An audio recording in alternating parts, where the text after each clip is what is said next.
Coming up on Transformers University, mysterious energies, biker gangs, murdered puppies. Of course, it's Masterforce. Why wouldn't we talk about those things right now on Transformers University? Hello, my friend, and welcome to Transformers University. I am your host, Anthony Brucali, owner, operator, madman behind TFU.INFO, the website, the toy archive, this podcast, TFU News and Views podcast, and oh so much more. I want to welcome you to episode 148. We are closing in on 150 episodes of Transformers University. I want to thank you for joining me on this journey, on this tour around Transformers history. We're currently in 1988. We are in Japan. And we are talking Super-God Masterforce, the cartoon series from that time. And about 2 episodes ago, we started with the first 3 episodes. I was very impressed with those episodes. And today, we are covering another 3 episodes, episodes 4 through 6 of Super-God Masterforce. Now, before we get into that, I do want to give a shout out to our Patreon patrons, our students over there, especially our seniors and super seniors. Alex Mendoza, Jay Soups, Paul Heel, Eric Sire, John Forex Levengood, and Sean Hamilton. We really could not do the show without those folks and without you and without all of our Patreon students. So if you want to join up, it's as little as $1 a month. Come on by patreon.com/TFU.INFO, all one word, and be a part of our growing community over at Patreon. Lots of cool stuff there, lots of fun stuff to talk about. I post there fairly regularly, share my thoughts on modern Transformers, things that are going on right now, and just all the random stuff that comes into my mind around the website, around this podcast, around what to do next and how to do it best. And I would love for you to join in, be part of it, have your input into this show, into the website, into TFU News and Views podcast, which I haven't done in a while. And I'm going to start asking my patrons, like, what do you want to hear about from me, from TFU News and Views? There's a lot of news. There's a lot of things to have a take on. And trust me, I have them. But I haven't had a chance to record one. So I think I got one in the hopper soon. I think I got one brewing deep inside. And I think we are going to go and get that out there at some point. But right now, we are talking Super-God Masterforce. So let's jump right into it and get my notes ready. And we are starting with episode number 4 called Birth! Birth! Headmaster Jrs. Originally aired May 3rd, 1988, or as the Omni Productions version calls it, Junior Headmaster! So close. So let's start from the beginning of this episode. Metal Hawk, actually just Hawk, recounts mysteries of Earth, things like UFOs and the Bermuda Triangle. Cab and Shuda go petition Hawk to let them join the Autobots. Back at Autobot base, the boys plus Minerva receive a golden ball. Kind of looks like a Pokeball when it has these bracelets inside. This is a transformer. We made it to fit the size of your wrist. Now put it on your wrist and try it. Go on. Then Hawk shows them how to use the bracelets. Firstly, you can cross your arm in front of your chest like this. All right, try it. That's right. The next thing is, you stand like this, and then call out loudly, transform. Call out transform? That's right. Call out transform. Transform! What's happening? I feel like I'm flying.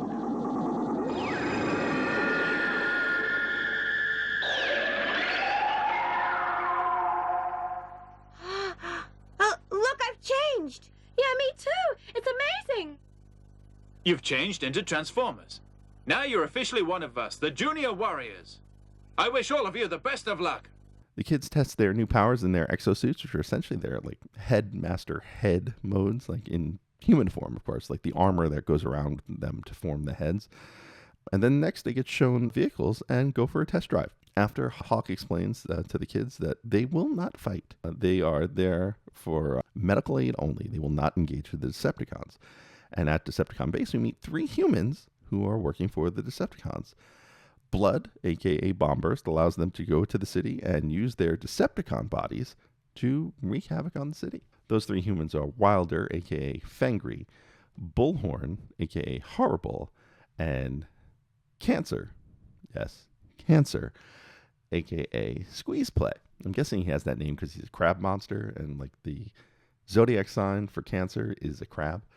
Just my guess on that one. But back at Autobot base, the Autobot Juniors transform for the first time. And then we get a history lesson. So to save the human race from destruction, we thought the best solution was to make them into transformers just like us. So we went to seek advice from a computer genius, Chrome Dome. Chrome Dome? Yes, I've heard my father mention his name before. Now, what you're looking at is the battle between the Autobots and the Decepticons a few years ago.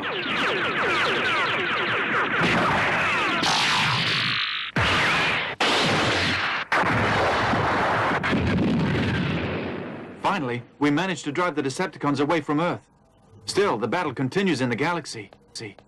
And it's Chrome Dome and some others who transfer the Transformer outfits and necessary weapons to us.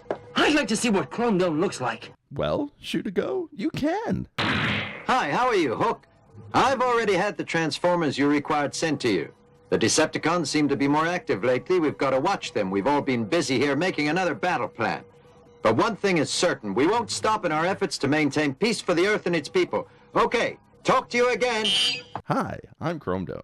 You may remember me from such films as Mars Blows Up, Cybertron Blows Up, and Life Can Be Sacrificed for Peace on Earth. Hawk then casually mentions that some of the suits were stolen. Elsewhere, we have some Lobclaws, those are Seacons, attacking a city, and the Decepticon Headmaster Jrs. join it. The Autobots arrive, and the Autobot Headmaster Jrs. are there to rescue some humans, while the Pretenders are there to stop the Seacons. The Decepticon Headmaster Jrs. end up playing baseball with some cars. Phoenix and Metalhawk join the fight, and they're out for blood. Shuda, on the other hand, goes to rescue a baby in a burning building. Good idea. But he is blocked by some Decepticon Headmaster Jrs. who just want to see babies burn. And on top of it, they bully him. But Metalhawk arrives in time and stops the Headmaster Jrs. And then later at a local hospital, we find out the baby is okay. And then our narrator wraps up the program. The Junior Warriors have been officially formed. They all have one goal, to fight to make peace on the Earth. No, it's life can be sacrificed for peace on Earth. All right, all joking aside, this one was kind of flat. I watched it a couple times, and it's 20 minutes, and it really is like 3 minutes of actual show. It's like, get your bodies, here's how you drive, here's the rules, fight, end. But it is kind of cool seeing how this is being born and seeing this take on Transformers where humans can just, by these magical rings, become Autobots. And that'll take us to our next episode, episode 5, Rage! Exclamation point. Rage! Little Devils with No Need for Rules. I know a few of those. That aired on May 10th, 1988. And it starts with Shuda playing soccer, because you know how much he loves soccer. And he's showboating, and he gets called out by his own coach. It's embarrassing! Cab, however, is playing in the woods and heads back to base. Minerva is there learning some traditional Japanese dance. Hawk lets them know that Diver wants all of them to come to the United States to be with him. And then finally, we get our title screen. Yeah! The troublemaking little monsters! Omni, so close. In America, we see the Decepticon Headmaster Jrs. In their human forms, watching a biker gang, and we find out the history of Wilder and his friends. These are the Devil Riders. And this is the place where the so-called bad elements of society used to gather. One day a rival gang attacked us. That's right. We were outnumbered. The situation didn't look good at all.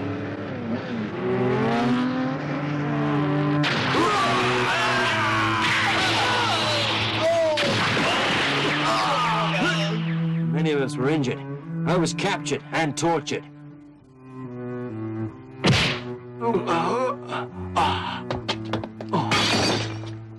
After that, we were forced to disband, and I swore that I'd get even with them. Yes, I know, and later you even sent them a challenge, didn't you? This is getting more interesting. I'm gonna make them pay.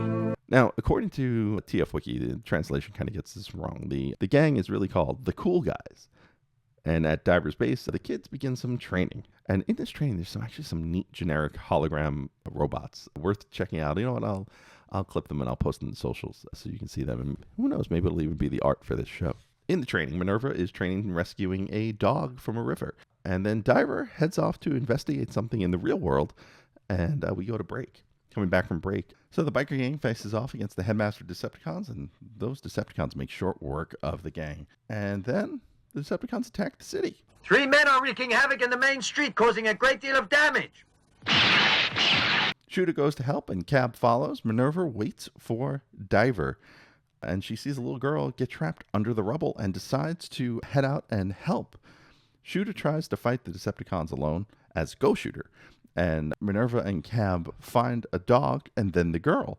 They then get spotted by a biker who then reports back to Wilder. Wilder summons a Lobclaw, and Minerva reunites the dog with the girl. The dog's name is Peace. That's P-I-S. Peace. Not pies, not piz. Peace. The Decepticon Headmaster Jrs arrive and Cab fights them. He begins losing, and Peace goes to help him. Wilder then kicks Peace in front of everyone to the horror of her owner, the little girl. Please don't die! Oh, please! Please! Oh, please! There you are! Don't die! Oh, please don't die! Please don't die! Please!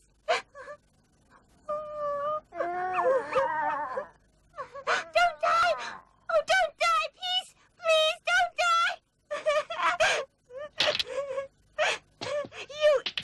You animals! You killed my peace!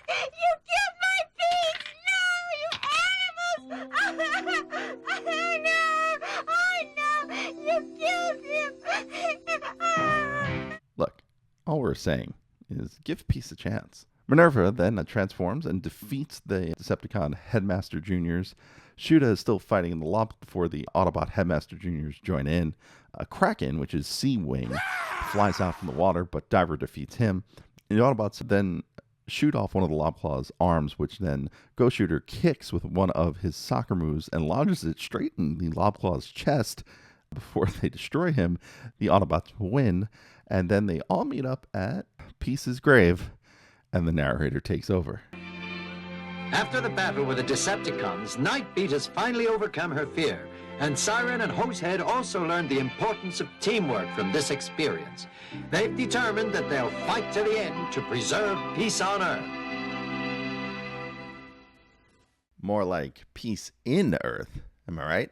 All right, that's a tricky episode to bounce back from. The second time we've seen a dog murdered by a Decepticon in the Japanese continuity, and it never gets easier. So with that, before we jump into the final episode we're going to cover in this episode of Transformers University, let's take a little break. Hey, want to help out this podcast or the website TFU.INFO? There's a number of ways you can do it. Let me tell you how. You can help us directly by joining our Patreon and enrolling as a student at Transformers University. There, you'll get early access to the podcast as well as exclusive behind-the-scenes peeks and perks for as little as $1 a month. Sign up is quick and easy. Just swing on by to www.patreon.com/TFU.INFO. Another way you can help us is by using our Amazon link, www.tfu.info/Amazon. Type that into your browser whenever you want to shop at Amazon, and a portion of what you spend will be contributed back to us. It's that easy. Finally, you don't become the world's longest running transforming toy archive without some help from other fans. We're always on the hunt for photos of figures and accessories we're missing from our pages. If you'd like to contribute, go to tfu.info/help for a list of what we need, or send an email to info@tfu.info. tfu.info, the Alpha Trion and Omega Prime of transforming toys. Now, back to the show. And that will take us to the final episode we're covering in this episode of Transformers University, episode 6, Go Shooter, Showdown in the Wasteland. Originally aired May 17th, 1988, or as the Omni Productions version calls it, Battle in the Barren Lands. Again, so close. And if you like Transformers University, you're going to like the beginning of this episode because Decepticon class is in session. Blood is giving a lecture, and he opens up with some big, important information. Welcome to the Decepticon Destruction Team. Now there's something you ought to know. What's that? The Earth that you're living on is now made up of 3 very special energy forces. Do you understand me? 3? The first is Earth energy. Earth energy?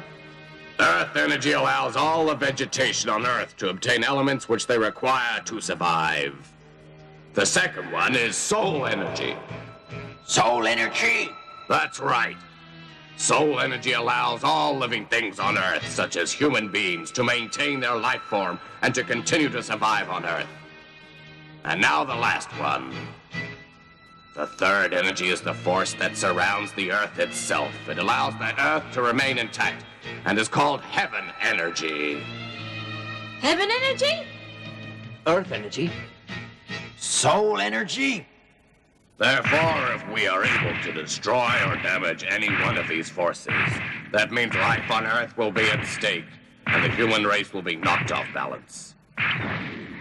Eventually, it'd wipe out people on Earth, and all living things would be destroyed. And if we can get hold of this energy, we could even conquer the universe! So to recap some of that, there are 3 types of energy. Earth energy, which the TF Wiki calls Chikokin. Soul energy, which is Jinchokin, which they called man energy in the translation, or as I like to call, James Brown energy. And then heaven energy, which is Tenchokin, as translated. And according to the wiki, these are all very important pieces of this series, but not of this episode. We're not going to hear from the Chokin family again for the rest of this episode. And somewhere Devil Z, which we haven't really met yet, is laughing. In the city, a boy is kidnapped by a biker gang. I wonder which biker gang it could be. And his sister sees and follows on a Vespa, essentially a scooter, but she loses them. Meanwhile, the Autobot Headmaster Jrs. Are grocery shopping, and on their way out, they each get into their cars, which are rescue vehicles, right? It's a police car, a fire truck, and I guess like a medical car, right? And whatever Minerva is. Also seems like a waste of energy. Wouldn't the 3 of them want to carpool into one vehicle? Anyway, there's a little girl that she sees a Shuda in his car, which is a police car, and asks for help. The Headmaster Jrs. Are on the case. They talk with the girl, and we find out that the girl's brother was in a biker gang with Wilder, a.k.a. Fangry, and wanted out. The Decepticon Headmaster Jrs. Had kidnapped him. His name is Chris, by the way, and they took him to a cave. Wilder lays out his cause, kind of like Mouth from the Goonies. But why, you fool? Just what are you afraid of? Just think about it. We were almost driven to starvation. Nobody cares about us because we're nobody. We're the underdogs. We were the powerless, but now things are different. Things are new. We can fight back, and we mustn't lose that. We must fight to expand our influence and power. Ha! Now we have many followers. We're strong. We don't need to be afraid anymore. Those that go against us will die. That's the only way to rule, and that is with fear. Ha ha ha! See this coin? This coin's my wish, and I'm taking them back. I'm taking them all back. But, Chris doesn't want to hurt innocents. And, it's his time. It's his time down here. And that all goes out the window the minute he goes up Troy's bucket. But Wilder has a different plan and kicks his ass. Really beats the crap out of him. As an example to the rest of the biker gang. Just then, the Autobot Headmaster Jrs. Arrive at the cave, and Wilder has a message for Shuda. I don't know what your connection with Chris's sister is, but whoever you are, little man, I don't like your face. Hey, you, I don't like your face. The Headmaster Jrs., they join their Transtectors, and Ghost Shooter decides to fight all 3 at once. Probably not the brightest move, but hey, thanks for being a distraction, so the Cab can run up the side of the mountain and see where Chris is. Cab and Minerva then join the fight. Minerva goes to rescue Chris, but Mary, that's his sister, by the way, Lila in the dub, so I don't know where they get to Lila from Mary, but she gets caught by cancer. Oh, man, I feel like he comes for us all one day, and he puts a knife to her throat. Yes, Mary has cancer, putting a knife to her throat. Never really thought I'd say that. Then we see Cancer, a.k.a. Squeeze Play, in his robot mode, and he is holding her up as his prisoner. Chris sees his sister in danger and escapes, hops on a motorcycle, and jumps it Fonzie style into Cancer's face. Yeah, take that, Cancer. The Autobots use the distraction to subdue the Decepticons and grab Chris and escape. Mary and Chris then join the Autobot Headmaster Jrs. For dinner. Back at Decepticon HQ, Gilmer, a.k.a. Submarauder, rants a bit about Wild Rider, and they get shocked by the mysterious Devil Z orb. What is this thing? Why does it laugh and shock people?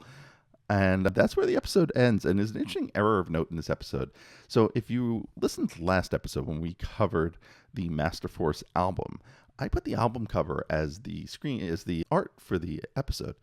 And Cab is accidentally drawn with a Decepticon symbol in that artwork. Well, that's because they took it from this episode where they accidentally drew Cab with a Decepticon symbol on his chest. Probably the poor choice for the album cover, but it's a pretty piece of artwork. You know, this episode I thought was probably the best of the three. The story, again, is kind of basic. We're getting to know the Headmaster Juniors, their origins, which is nice to see. Plus, getting to kind of live through them and learn how they learn how to use their powers in their suits. What I've noticed about this episode, and when I mentioned last time we talked about Masterforce, is how dark some of these stories are. I mean, we got a dead puppy in the previous episode. We got a girl with a knife to her throat, which we did see in Headmasters. Daniel had a knife to his throat in one episode. But it's still jarring to see in what is a kid's cartoon. That said, the plot is at least moving along. We do have dribs and drabs of stuff. It's not as painfully as slow as Headmasters was. It also might be because we're still early on and we're only 6 episodes in. I'll be interested to see where this goes, but we still have some major characters such as Jinrai to be introduced, and I don't say that as spoilers because he's in the animation for the theme song and he's in one of the bumpers. So we'll find out where we go from there. Now, where do we go from here? And should we really care? Of course we should. We have episode 149, the one episode before 150. What is it going to be? Well, find out right after this. Thanks for listening to the show. Stick around to hear what's coming up next episode, but first, I want to fill you in on a few ways you can stay in touch with the show. Want to be on the show? Leave us a voicemail at 702-763-4838. That's 702-POD-4TFU. Or send an email to info@TFU.info. Be sure to catch us on Twitter at TFU_info and on Facebook and Instagram under the username TFU.INFO, all one word. Also, please subscribe to our YouTube channel, youtube.com/TFU.INFO, where we post all of our podcasts plus special video segments, reviews, and live coverage of Transformers-related events such as New York Toy Fair and New York Comic-Con. I hope you enjoyed this episode. Please visit us at www.tfu.info, the world's longest-running transforming toy archive. Before I get into what's going to be in episode 149, I do want to remind you one more time, the Patreon, patreon.com/TFU.info, all one word. Little as $1 a month. You can sign up, be part of the community there. And things get better as you go up. But as $1 a month, you will get this episode a day early, which is, the first benefit of being on there. And then we have exclusive episodes, we have exclusive content, we have exclusive posts, all things that I would love for you to come on by and join up. Even for a month. You can there for a month, and guess what? You get access to everything right off the bat. So with that, we're wrapping up episode 148. But what is coming for episode 149? We're going back to the United States, and we are going to talk some more Marvel US comics. We got a handful of issues lined up from the Marvel US run. We're in the mid-40s of issues, and we got some fun adventures coming our way in episode 149, and then the extravaganza 150. What are we going to do for 150? Well, episode 50, just as a reminder, was the first part of our Transformers the movie coverage. Episode 100 was the return of Optimus Prime. What, in 1988, could episode 150 be? You'll just have to find out next time on Transformers University. Until then, you can catch me on social media too, at TFU_info on Twitter, TFU.INFO, all one word, everywhere else. And of course, on the web at www.tfu.info. I am your host, Anthony Brucali, owner, operator, madman behind TFU.info. Till next time, see ya.